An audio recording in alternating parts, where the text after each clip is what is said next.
Hello everyone, and in front of me is Realme GT 60, and let me show you how to use secret codes on this device. First of all, open your phone gallery.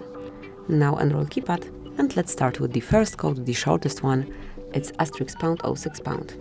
And here we've got device information with main numbers included, which are IMEI and serial numbers. So whenever you need to check serial or IMEI, just provide this short code. Then tap on OK to exit. Another code that you can use here is *##, #225, #*#. Here you've got the calendar info, so all upcoming events from every calendar that you have would be displayed here. As you can see, I am not logged in with any of my accounts. However, if you do have it, it would be all listed here. Now let's go back. And the last code that I wanted to share with you today is *##, *426, ***. And here you've got FCM diagnostic mode, where you can check events and status.